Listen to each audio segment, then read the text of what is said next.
Hello everybody and welcome. Today we are going to do the Life Purpose Oracle cards by Doreen Virtue on Flip Through Friday. That's coming up right after this.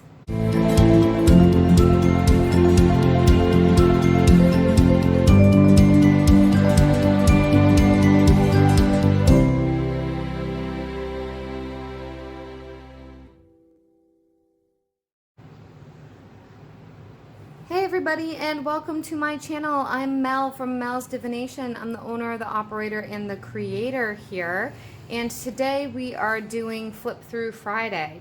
On Fridays we look at different decks that I have for divination, and on Wednesdays we do Witchy Wednesdays. I will occasionally go live, so if you are interested in that kind of information and that kind of content, please subscribe and hit the notification bell so that you can get notifications of when I pop on live.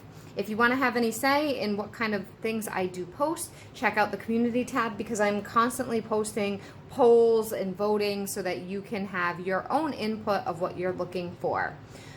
If you're looking to support the channel, my website is melsdivination.com and you can look there for coachings and readings. Without further ado, we are going to jump right into this. If you are unfamiliar with the style of how I do these, I go over the outside of the box, I go over the inside of the box, I go over the guidebook, and then I flip through the cards set to music. Today here, for those of you that don't know me, I live in Rhode Island in the United States, and it is summer, and it is starting to be the peak of summer, so it is quite warm, so I do have a few windows open, and I have some fans going. If you hear that noise in the background, I am sorry for that. Okay, here we go. So this is another Doreen Virtue deck. I've done a lot of videos of Doreen Virtue. I've shared a lot of decks by Doreen Virtue, and we're getting close to the end of what I have in my collection of that. I do have a playlist that I've set up of all the Doreen Virtue videos, so please check that out. I will link it at the end of the video.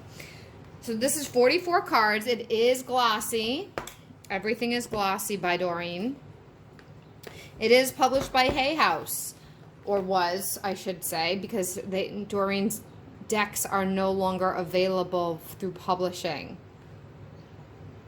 It was originally $18.99. I'm not even sure what I got this for price-wise. I am sorry. I can't remember if I got it for full price or a portion discounted rate. The thing that I really love about this deck, and I still use this deck religiously, the thing I love about it is I've learned with this card deck to really, really trust it. And I will talk more about that when we get to the end.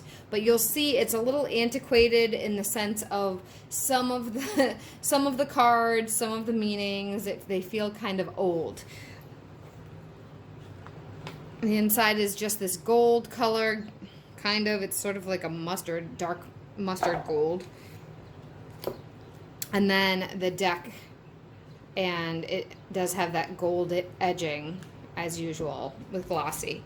Now we're going to go over the guidebook first, and I don't think I mentioned that when we do the guidebook, I don't spend a lot of time on it, but you can pause things and read it for yourself. I try to zoom in and hold it steady long enough so you can read it for yourself, okay? Now, let's see when this was published, because I'm honestly, okay, 2011. I have not had it that long. I think I've had this deck, I can't remember if I bought it when I moved into this house or before, but it was right around that time. When I moved in, it was 2018. So I think I've had this deck since 2018. Again, feel free to pause to read this. I'm not staying on it for very long. I try to include enough of it so that you can read it on your own.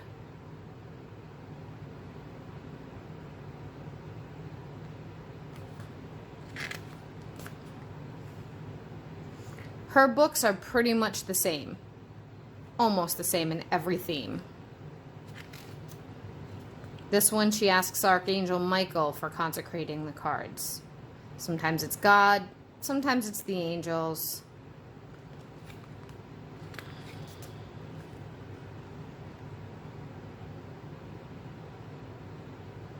It's very much, if you've seen one of her books, you've pretty much seen them all.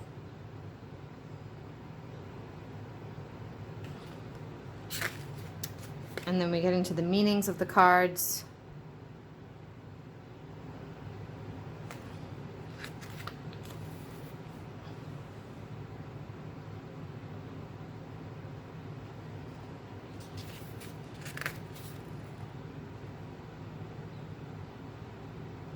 And that's it. That's how each card goes. Okay, and we're going to flip to the back like we always do. And she talks about the artists. So there's different kinds of artists you can get in touch with.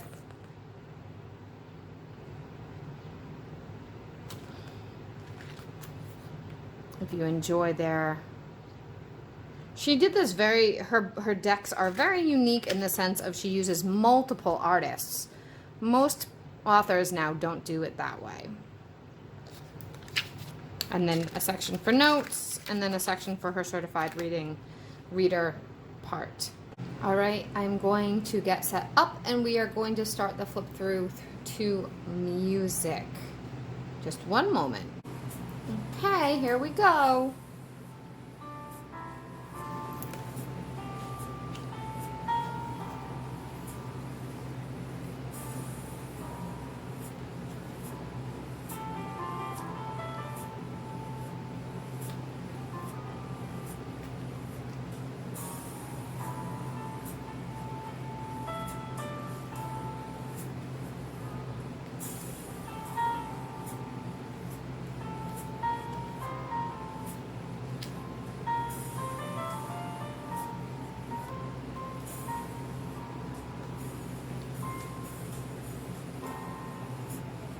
I don't think I mentioned there are no reversals.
Okay, that is the flip through. Meet me on the other side to talk about their accuracy and my points of view about this. Welcome back. Okay, so let's talk about this for a minute.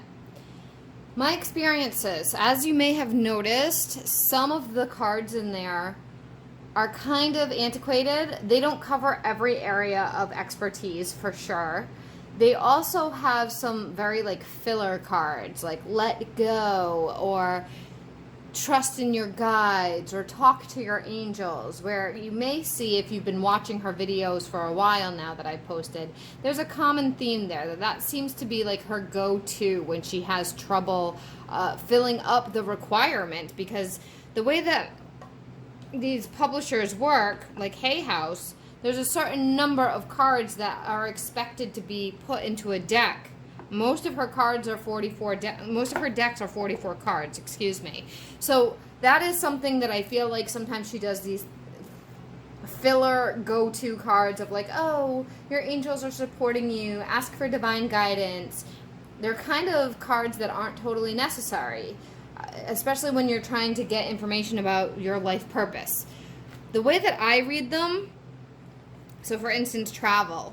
When I do a reading for a client who wants to know what career path to go in or where they belong, what's best for them, this is extremely intuitive for me. So I will not just, I'll read to them their card, but often it's what I'm hearing intuitively from the little bits of information that are on the card. So travel doesn't necessarily mean I see somebody traveling a lot. It could be they are a travel agent. It could be they're working from home and could travel should they want to. It could be a lot of things. Same things with school or education or writing. It doesn't necessarily flat out mean the person has to go back to school or the person has to write a book. It's a very vague, broad card that can cover a lot of scenarios in life.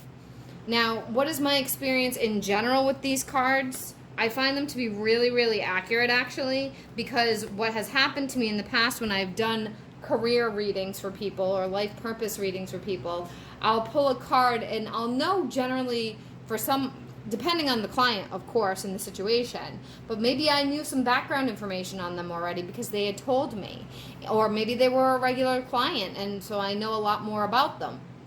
And when I pull cards, my ego would get in the way and I would be like, oh, this card doesn't really fit.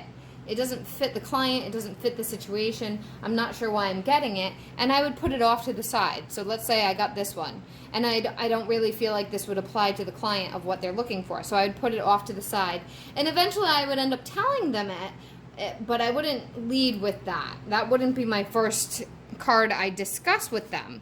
And then what ends up happening almost every time, and this is why I trust this deck, I would put the card aside, and the card that I'd put aside ended up being some background side job that they had, or something that they've always been passionate about and have never had the time to investigate it. So I've learned to trust these cards a lot. I do wish that they had more areas of work. I do wish that there was more extensive options in it. And maybe someday I'll make one myself if I don't find a deck that I feel complements this.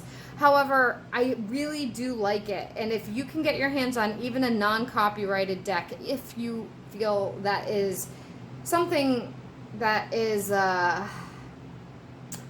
fair. I have talked about non-copyrighted decks for a long time now, copyright infringement ones, and I have a mixed relationship with that, a mixed attitude with that. And I do feel that it is important, especially for anything Doreen Virtue. I don't feel like there's anything wrong with getting copyright infringement decks because she pulled her stuff off the market and she's not making money anyway. So it's not hurting her any if you buy a deck that is like a copied deck of hers. I hope I'm making sense there because I'm saying copy a lot. Not an original from her, we'll say.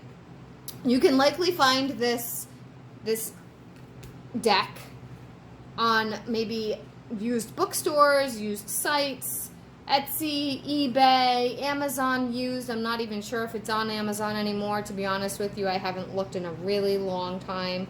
But I would check around those kinds of sites if you're interested in this kind of deck, or if you'd like the non-original, non-copyrighted version, you can check out probably wish.com or AliExpress, AliExpress.com. Some people call it AliExpress, but for some reason I consider it Ally.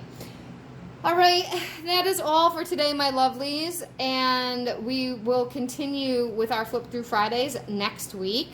Feel free to let me know in the voting what kind of decks you want. Do you want more tarot? I have several more tarot, and I have a handful more of original oracle decks left to go through.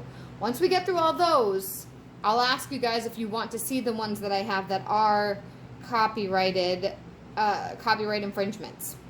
We will talk soon. Bye for now.